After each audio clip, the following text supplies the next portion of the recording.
A lot of people I speak to, they're like, oh, I haven't got a tattoo because I don't know what I'd get.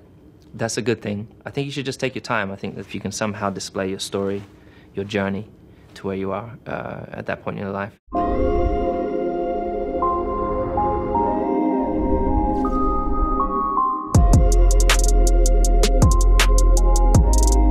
My sister was engaged to, or ended up marrying a guy who was a tattoo artist. So I grew up from a really young age, from around kind of 10 years old, viewing individuals getting tattooed. I got a big cross on my back. I mean, the idea originally came from Tupac, who was my favorite rapper. And then I wanted to put angel wings around it. And then at the top it says, "Still I Rise." It took like, I think, 10 hours or something like that, just in one go, straight away. And since then I've loved my back, to the point, you know, you're checking it out. Once you kind of get your first one, you kind of move on to kind of what next can I get? What else kind of can I connect with? What else resonates with me?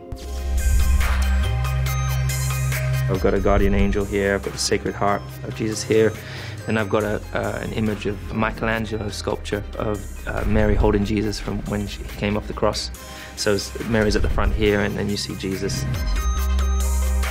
I'd leave church on a Sunday thinking, wow, I've really gained my direction, where to go. So church was really my compass, so that's why I got the compass. I've got family and faith on my shoulders, and I'm very, very close to my family. And we always get together, almost like a Thanksgiving kind of meal. I grew up for a period of time on an American air base in England. So I grew up experiencing Thanksgiving, so I've inherited that part.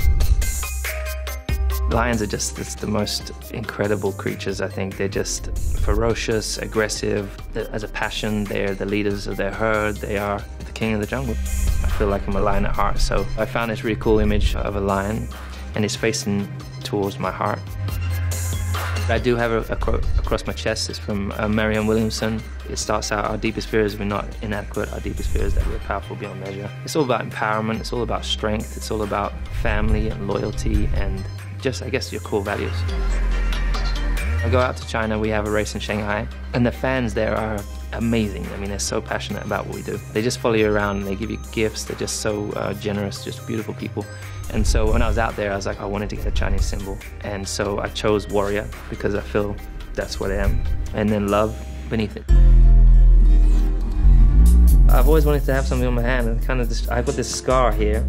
It was a racing scar. When I was 8, I got my hand stuck under the go-kart whilst I was driving, and it went through my glove and right down to my tendon and cut through part of my tendon. So I got a rose here. I also have a big rose on my right rib, which is for my auntie. She passed away 5 years ago from cancer. It's not finished yet. I still got to engrave it with her name. I got the eagle on my neck. The reason I got the eagle is because my best friend from when I was 10 years old would call me Eagle Eye because I see things really well. I mean, see things from a distance. And I've got his love here. God is just the most important thing, I guess, in my life. There's been a couple that I spare a moment. Blessed behind my ear. I did that I was like, I want to put it somewhere. I don't know where to put it. I was like, how about back here? In those moments, it's really kind of nerve-wracking because you don't know how it's going to look. My last one I just got on my shoulder, and it's really dedicated to my dad. So I wouldn't be doing what I'm doing without my dad. My dad was just a great father and a great figurehead for me to look up to. From the age of like 4, I guess, he would pick me up, throw me in the air as you do with kids. And it was the single most special moment that I would really have with my dad, because he's a very, very serious man. He was very, very tough. But in this particular moment, that's when he was the happiest. There was no business, there was no discipline needed, it was just pure love. So I got an image of a clock, because it's a real special moment in time, and then him holding me up in the sky. We're on the stairs to the pearly gates. In terms of what I'm going to get next, I don't have anything for my mum, who's my favorite person in the world. I've got my dogs, Roscoe and Coco, which I got to somehow embed them on me skin. I've really just taken my time to try to pick specific things that might hopefully mean something to me.